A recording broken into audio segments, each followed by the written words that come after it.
She is the director of the Department of Human Resources.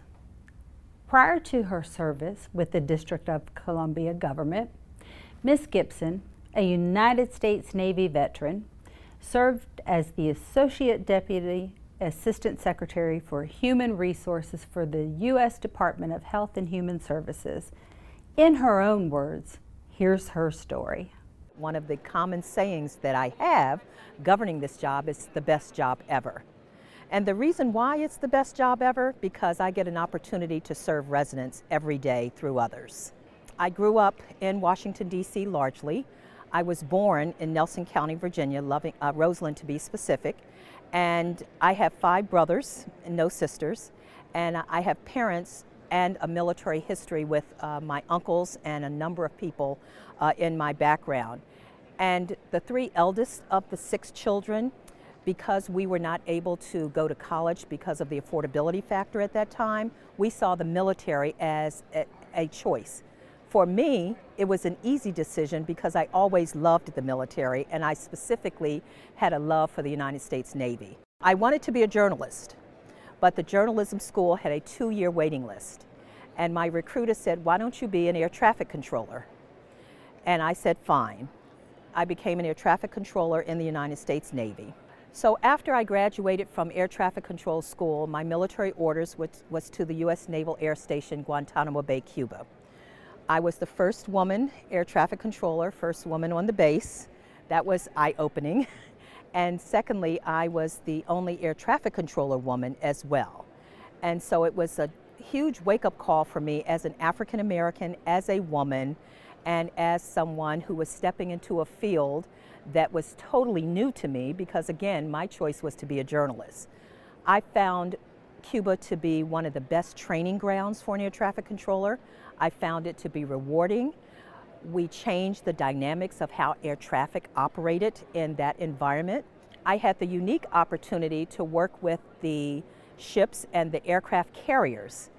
The first aircraft carrier commissioned that I worked with in training was the USS Nimitz. And when it was commissioned, it came to Cuba for fleet training. And a part of that fleet training was air traffic control and ensuring that planes came off of the aircraft carrier onto the base and back and forth. And that was absolutely one of the best things ever.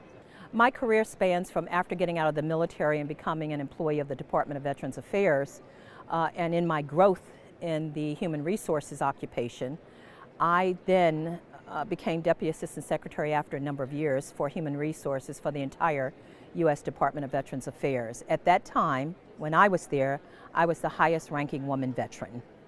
I transitioned into civilian life probably fairly easy because of the type of occupation I was in, that was a portable skill set that I could carry from the military to civilian life. I love serving residents of the district. I believe that it is an absolute joy to come to work every day knowing that the 37,000 employees that we have in the district government deserve the best from us. I initially heard about this event through Sherrod Wade at MOVA, so Mayor's Veterans Affairs Office here in DC. So I told him I was looking to transition to a different role, and he made sure he kept me in the loop. He let me know not only when it was, but where it was, obviously, and who was going to be here. He continued to communicate different opportunities that were going to be here. So when I came, I knew that DPR, they were going to be a vendor here. As soon as I came in, they were the first people I connected with, and got offered the job right away. So really looking forward to working with them. This is actually my first one that I've been to, and he's the one who actually encouraged me to come and apply. I got hired as a library associate at DC Library. When I was still a student, we've gone to conferences where people got offers on the spot, and I never knew that it could happen to me. Yay! Today's my day. It's important to me because I am a veteran of the United States Navy. Ensuring that veterans' employment has been a life calling.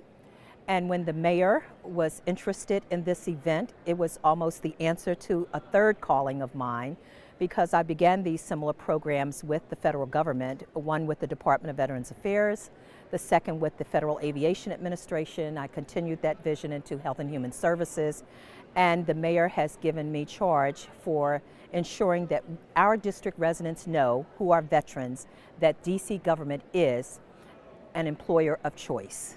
The Veterans Consideration Program for the District of Columbia is actually an extension of our veterans preference. We provide preference to our veterans, and now, in addition to that, they can be directly hired without competition.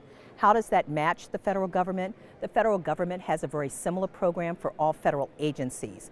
What this does is it solidly places us, the District of Columbia, to be competitive in finding and hiring talent.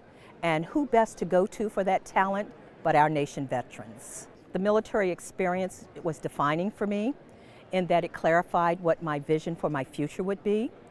It grew me as a woman, and we always say that the military is very defining when it comes to maturing you pretty quick.